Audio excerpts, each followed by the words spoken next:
Any questions before we continue? Harvir? Harvir. How do you say it? I mean, I say it. Sorry. Harvir. Harvir. You pronounced it correctly. It's Harvir. Yeah. It's because I've watched a lot of Indian movies. Kabhi Khushi Kabhi Gham. Oh, that was beautiful. Yeah. Mahabbatan. Oh man, I love that movie. You have watch it? And you're Indian? Yes. How could you claim to be Indian if you haven't watched Mom? I know, yeah. I'm just kidding, go ahead. You like Shah Rukh Khan? Yes. How much? Well, not a lot. What do you mean? I love his acting and Yes. his work, but the Bollywood film industry, Oh, who cares about that? But you love him. yes.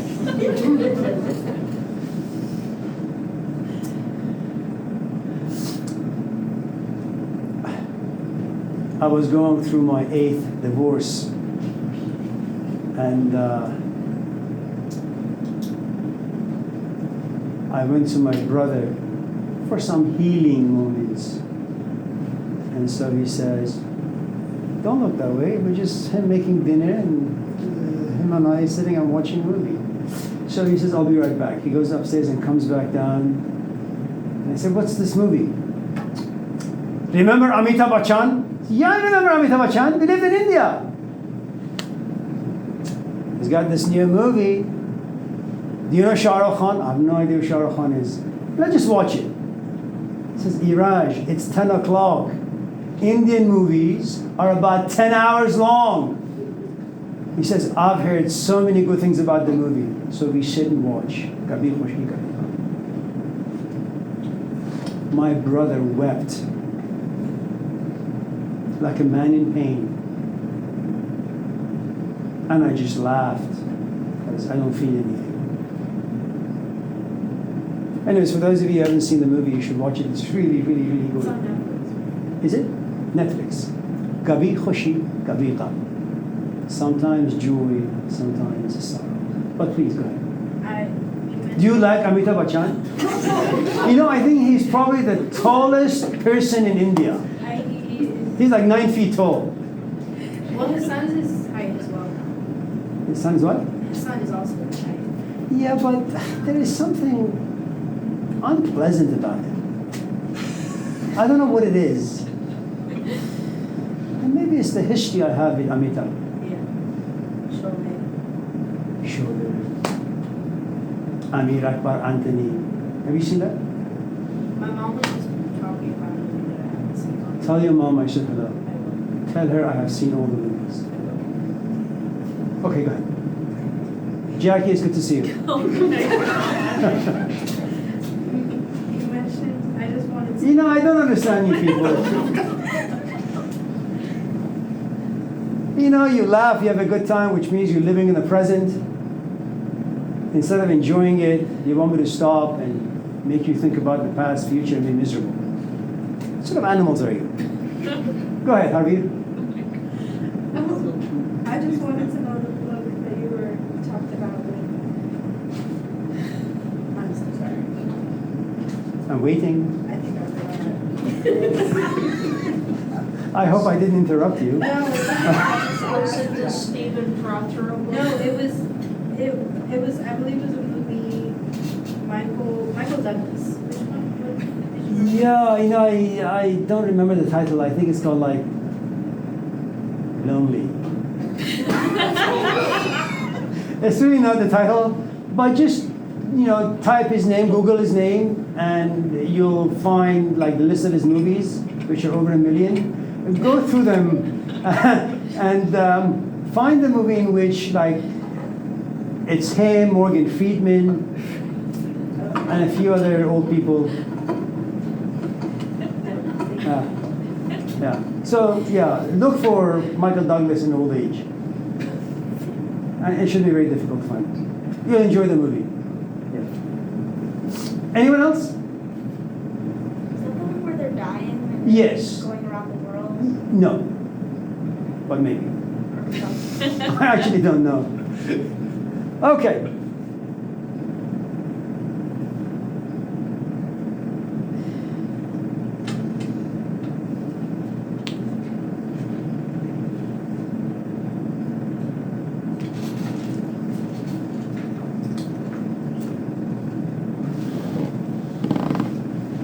Do you have any questions before we continue? I promise I'll be serious. No one? Lula. So, the three, like death, sickness, and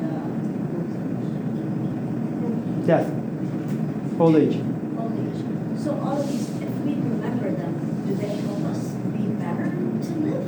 I mean, why so? What is the essence of it? I mean, is it to make us present of our living of daily, or how we look at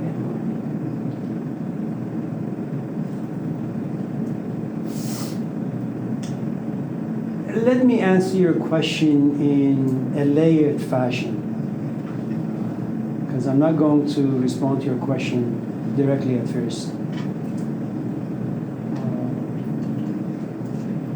So let's go through a few footnotes and then we'll go to the question.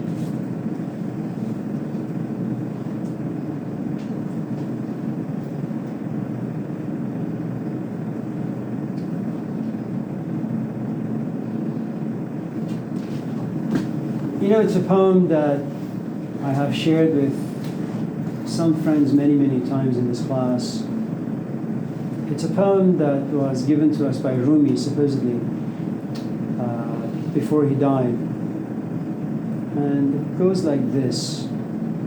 رو سر بنه به بالین تنها مرا رها کن ترک من خراب شبگرد مبتلا کن مایی و موج سودا شب تا به روز تنها خواهی بیا ببخشا خواهی برو جفا کن از من گریز تا تو هم در بلا نیفتی بگزین ره سلامت ترک ره بلا کن.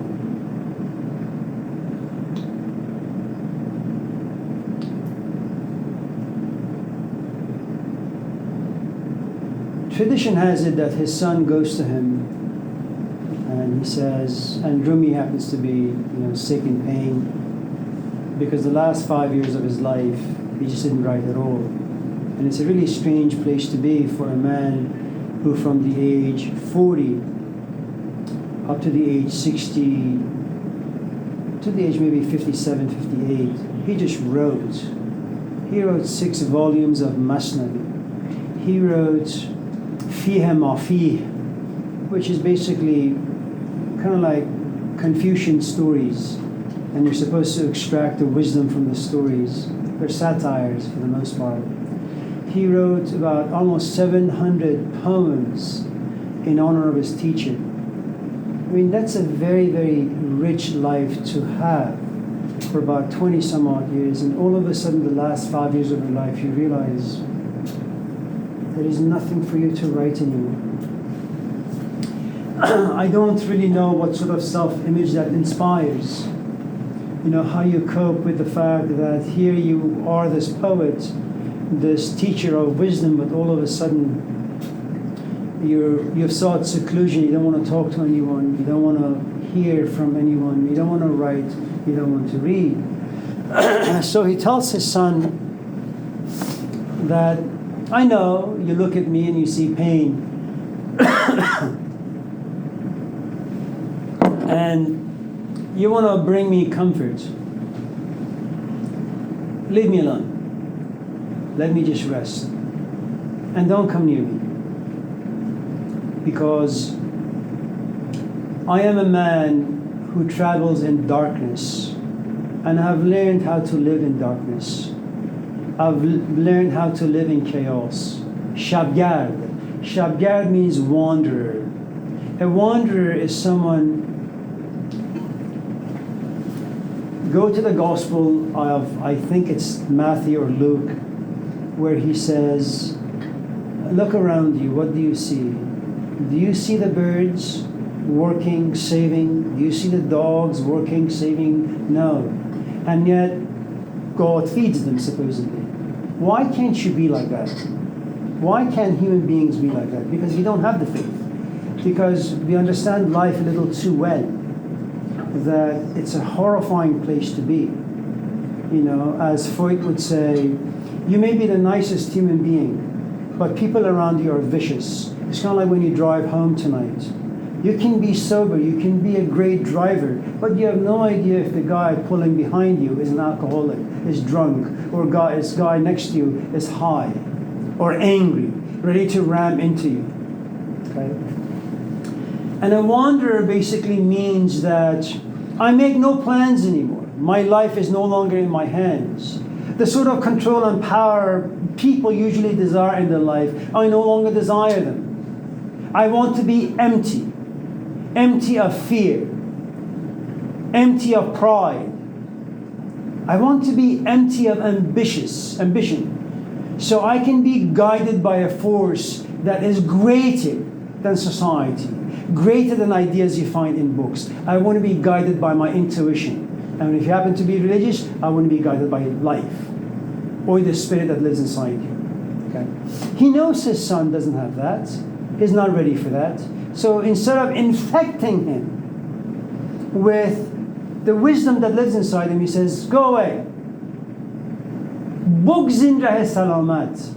Choose a path that's safe. Why do you want to drop out of school? For what? You want to go to Yosemite for what? Live in the woods? Be like a Henry David Thoreau? This is the 21st century. No one cares of how much wisdom that may live inside you. No one cares that you're going hungry. No one cares that you're homeless. Nobody cares. The safest path you want to take in life as a human being, look around you. Be socialized. Assimilate. Quack like other people. Walk like other people. Be like other people. Go to school like other people. Read the useless books, write the useless essays, get the useless grades, get the goddamn job, make the money, buy a house, do what other people do.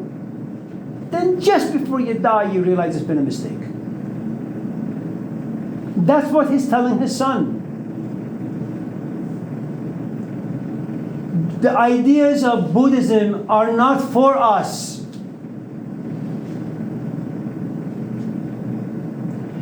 To be able to better your life by understanding Buddhism, the problem with epics is that they don't really care about the tiny little episodes in your life. That's not their function. Their function is to overhaul the entire system. Malcolm X doesn't care about one white person to be nice. He wants the entire Caucasian race to change.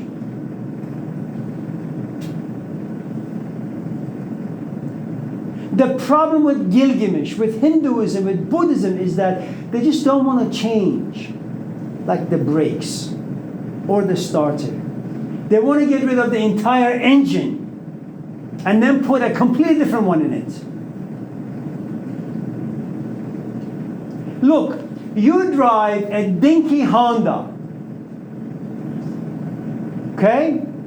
You want now an engine of a Ferrari in your car. The Buddha is a Ferrari. It's complicated. It's big. Your car can't take that engine. Be okay with the Honda. Covet. Envy. Be jealous. You want to be angry. But don't desire the teachings of the Buddha. It won't fit you. And this is important, because if you come to me and say, Amir, I'm angry, what do I do? The teachings of the Buddha is not going to do you much good. Why? Well, in one of the steps, he says, right livelihood. And livelihood can kind of be defined in a variety of different ways. Look, there is a physical life to you, There is an emotional life to you. There is a psychological life to you. There is an intellectual life to you, and there is a spiritual life to you. All these 5 different parts demand a livelihood. For the Buddha, very much like the Christ, first seek the kingdom of God, and everything else shall be given to you. When you have God inside you, your pleasures will be baptized by that. You won't desire to hang out with friends who are useless. You don't want to work at Home Depot to make rent because it doesn't fit your soul. You'll go into education. You'll study philosophy or humanities, where you can walk into class and speak the way your soul wants you to speak. If you want to get rid of anger, you don't need to do Buddhism. Because Buddhism in the 21st century is sour grapes. And by that I mean the following. You're a fox. You love grapes. You're walking this house. You see grapes. And you want to eat some grapes, but there is a fence. You put your hands through. You keep trying to grab grapes, but your hands are too short. You can't reach them. And in the end, what happens? You walk away saying, they're probably sour grapes. They're not fully ripe. They taste awful. If you want to get rid of your anger, look around you. Our system is capitalism. Our society is individualism. You have emotions inside you that are alien to people 3,000 years ago. It didn't exist. We have qualities of loneliness and depression that did not exist for our parents. We have poverties. I mean, look, you can't go to Jesus and say, what do I do with porn? I don't know what he would say. What do I do with being addicted to weed? What could he say? What do I do with capitalism? Who the hell knows? Because he lived at a time, I mean, the idea of the story of the rich young man, what happens? In the Gospel of Luke, he comes and says, oh, good master, I want the kingdom of God. What did he say? Go sell everything you have. Why? Because some 2,000 years ago, people did not look at rich people as successful. That's not our narratives today.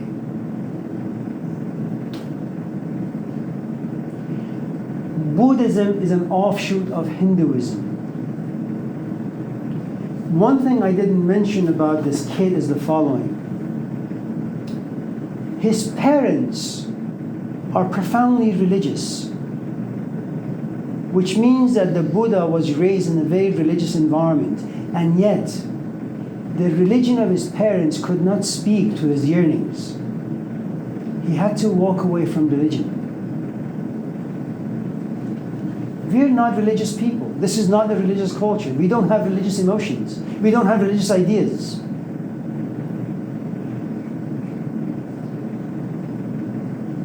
The Buddha talks about detachment, right?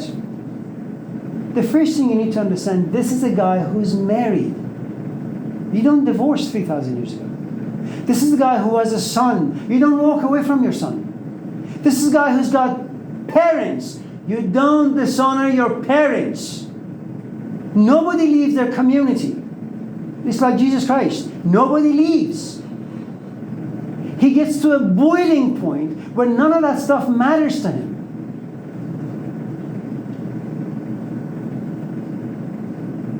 It's not like he sits and says, I want to exercise detachment. It doesn't work for him that way. When you have a toothache, Lula, whether you want to or not, the pain of your tooth detaches you from your history. You don't care about not having money. You don't care about your sisters or brothers. You don't care about your parents. You don't care that you didn't go to school. You don't care that you don't have a car. You don't care that you don't have a house. The pain in your tooth is so much that it removes every goddamn thing from your life and then pushes you into pain. That is detachment. Not the fake stuff that you read today. It doesn't work.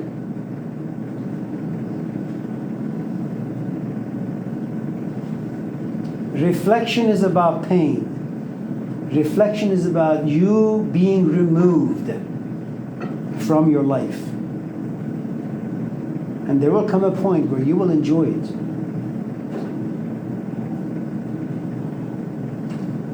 Forgive me, Karen.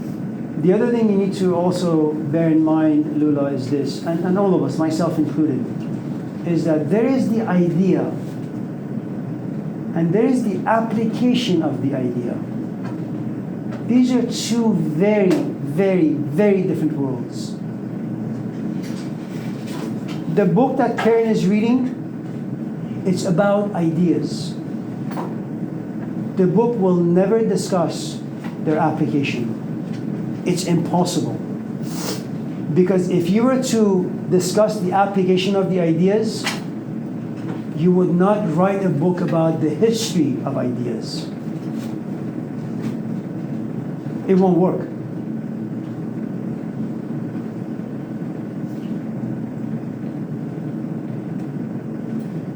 Unless you have a set of students and you say, before I tell you about the application of these ideas, let me first tell you how these ideas came about and why.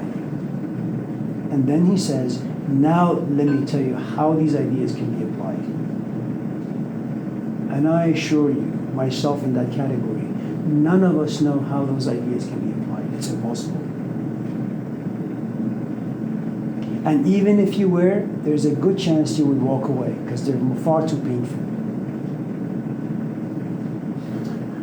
I like to make peace with my father. I love him. And I've read enough books to know what compassion is, what forgiveness is, what it means to be a father, all that stuff. Every time I see him, I want to puke.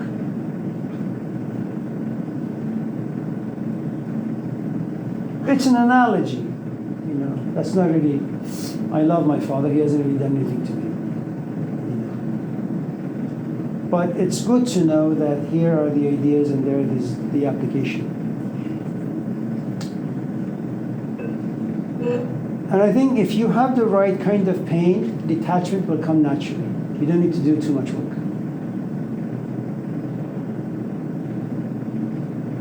If you've seen, what's that movie? Lion King, the first one. Simba. It's Simba, right? The lion. Simba says, about my past, about this, about that. And I don't want to think about my past, so I'm just living in the present. And so this monkey, I forget his name, right? He comes with a stick and slaps him and hits him really hard in the head. He says, why the hell did you do that? It's so painful. And the monkey says, live in the present. The stick hit your head like 2 seconds ago. That's past. Live in the present. And the point is, you can't run away from your past. It's impossible.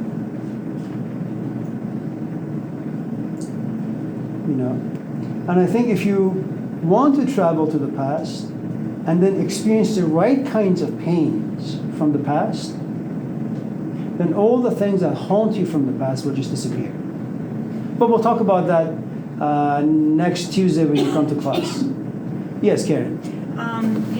This is unrelated. I was thinking about, you quote often, I think the language you're using is Persian. Yes. I think what you're doing is quoting Sufi poets from the 1000s, 1200s, a long time ago. Right. Now, I was curious, when I, as an English speaker, hear Chaucer's Canterbury Tales read aloud in the original Old English, or whatever it was, New English, I don't understand a word. It sounds very, very foreign. This work that was written so long ago in the ancestor language of modern English. And I was just wondering if there is that great a difference between the Sufi poets of the 1000s, 1200s, and the language that you speak today with your family, the language you spoke when you were growing up, your mother tongue? One of the things about cultures that have been around for a long time, India, I can't speak of, of Africa, of Mexico, of access to Persia for the most part. And what I can tell you is the following. When your country has been raped over and over and over again, when your resources have been stolen over and over and over again, you come to realize that you can't talk about life directly. That's not what language is meant to do. When it comes to the pain you suffer from the brutalities of life. And so the culture creates this container where poetry or art is created, where you speak about the pain, difficulties of being a human being, and the uncertainties of life in a poetic way. It's kind of like when you do Guernica, when you look at Scream by Edward Munch, where you look at all the great architecture and sculpture of the medieval and the Renaissance period. That's the function of art. Language is, I want to go to In-N-Out, how do I get there? Well, you're here, you go there. It's very direct, it's very linear. But when it comes to life experiences that have depth, epics, it's all stories. Metaphor. So what you have in the Persian world is that you stand in the line and you want to buy some bread, and the seller is reciting poetry. And you want to give him some money, he gives you poems about the corruption of money. You want to talk about the viciousness of politicians, there is another poem about politics. And the language becomes quite lyrical. If you want to kind of get a glimpse of this, watch this movie called Yes, not by Jim Carrey.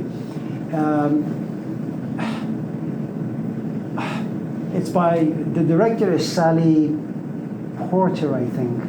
It's a really, really, really good movie. And it's like the entire movie is spoken in poetry. Everything rhymes, everything. It's really quite interesting and beautiful. So if you're wondering why sometimes, that's not really a question. Anyways, I forgot your question. My question was just about the difference between the No, people are still very much in touch. They don't really understand it, but they speak poetry. That's what they do. I mean, my dad is not a poet. He's not a scholar of any kind. Neither am I. But when we speak, it's all poems. Okay, somebody who was brought up in the present day, speaking Persian in the present day, the modern Persian, and they can hear the Rumi and the original, and they won't understand this. No, the culture today is very, very different, and we have 21st century poets that talk about the politics of the social condition, because it's quite bad. People like Rumi, Sa'di, Hafiz, Baba Tahir, they come from the epical tradition. They talk about the human condition. Contemporary poets talk about what you need to do with the pain caused by a politician.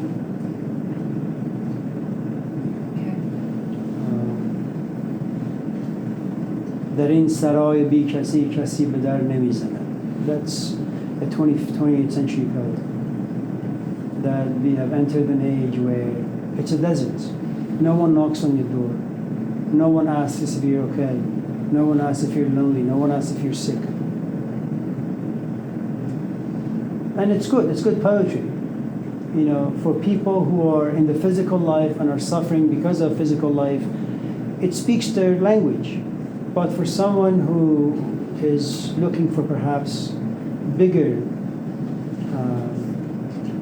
maybe he's asking the human condition question, big question like Socrates, then contemporary poets will not do you much good. Anyone else? I'm sorry to have taken so much of your time. I'm sorry that when I look at your faces, I get bored. I'm just kidding. Have a nice evening. Take care of yourselves. It's good to see all of you. Stay safe. Thank you, Karen. Thank you for the food. Thank you for listening to my jibber jabber. Take care of yourselves.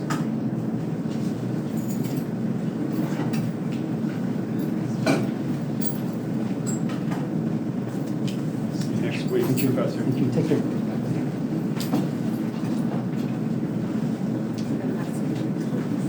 What was that?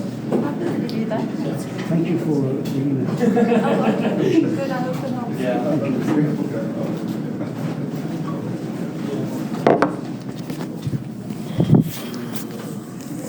No. I did live there.